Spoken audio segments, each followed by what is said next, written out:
Hello, and thank you so much for joining me today for another thought from the Bible.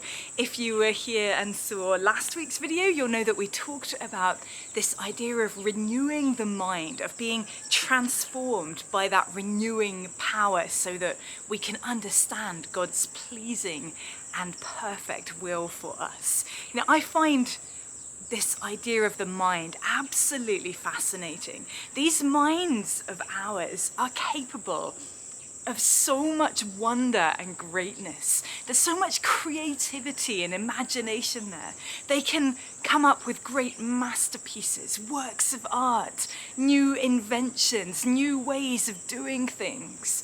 There's so much capacity for dwelling on what is good and hopeful and all of those good things. And instead, we have such a tendency to fill our minds with so much rubbish, with so much worry for the future, things that we can't possibly change, with thinking about things that happened 10, 20 years in the past that didn't even matter then, let alone today. We can fill our minds so easily with all of that rubbish. For myself personally, you know, I'm not a big fan of uncertainty, and right now I find myself living in quite an uncertain time. You know, before too long I'm going to be moving into a new house that's currently being built, but I have no idea when that's going to be finished. I don't know if it will be before our planned trip to the UK in April and May next year, or whether we'll have to pack everything up into boxes and then move in once we get back. I just don't know. It's all very uncertain. Then there's always the ongoing uncertainty around, you know, getting my books published and getting people to read them, and ministry opportunities, and what am I here for in Liberia? What should I be doing? What should I be working on? And that's not even to mention the everyday uncertainties, like what am I going to find in the grocery stores this week? I don't know. Things can drop out of circulation here very, very easily. I'm so thankful that chicken is available again. For quite a while I couldn't find any. We've actually had butter in the supermarkets for a while after it vanished for 3-4 months last year. Those are just a few of the things, the uncertainties that I find myself facing. And all in all, it can feel like the ground is a little bit unsteady beneath my feet. And that's a challenging feeling. And recently, even just this last weekend, I found myself starting to feel a little bit overwhelmed by it all. And I defaulted to thoughts of frustration and annoyance at not knowing what the future is going to bring.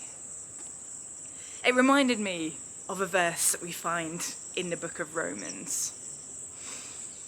It says, the mind governed by the flesh is death, but the mind governed by the Spirit is life and peace. That's Romans chapter 8 and verse 6. And another translation says, for to set the mind on the flesh is death, but to set the mind on the Spirit is life and peace. This is a choice. We can choose what we set our mind on. We can choose what our mind will be governed by. In my frustration and annoyance, I certainly wasn't feeling a lot of life and peace in my mind. I had not set my mind on the Spirit at that moment. Instead, I was circling around all of those obstacles and issues until they became all that I could focus on. How often do we do that? Just me? We allow our thoughts to be swept up into areas that we know aren't beneficial, and yet still we get stuck there, thinking in loops about these things that we can't change. We set our minds on the flesh, on what we can see physically around us, on the issues that we know will be coming up. And I'm not saying that we shouldn't think about the future. I'm not saying that we shouldn't make any plans for what will be coming up down the road. I'm not saying that we shouldn't think about the issues that we're facing right now. We have to think about those things. They're happening to us. But there is a difference between prayerfully approaching a situation and letting our thoughts go into overdrive, thinking of every possible scenario, every way that things could go wrong, telling us there's no way that we can overcome, no way that we can cope, no way that we can get through it. But there is a better way. 2 Corinthians chapter 4 tells us that our light and momentary troubles are achieving for us an eternal glory that far outweighs them all. So we fix our eyes not on what is seen, but on what is unseen. Since what is seen is temporary, but what is unseen is eternal.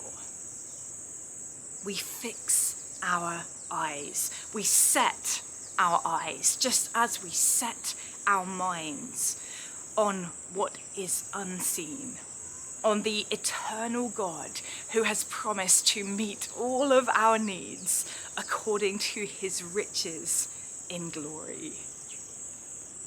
Now, our troubles may not feel very light and momentary when we're going through them.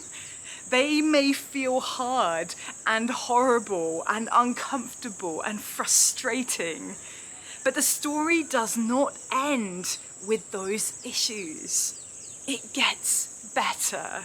If not in this life, then in the eternity that we are guaranteed because of our trust in precious Jesus, who died so that we could live, who died so that we could live with minds that are full of life and peace, regardless of what we may be going through, regardless of what circumstances we face. You can live with a mind that is full of life and peace. Clearly, this is a lesson that I've not mastered fully yet, as we're here again for the second week running, looking at the mind. But thank goodness we have a God who is gentle and merciful and who takes his time with us. We don't need to feel guilty when we get it wrong, when our thoughts do stray into worry and fears for the future and we feel ourselves getting flustered. There is no condemnation in Christ Jesus. You don't need to feel guilty about that, but you can take steps to control that mind of yours, to set it on what is unseen, to set your mind on the Spirit, to find that life and peace that is promised in the Word of God. Isn't that a much better way to live? Mastering the mind is not easy.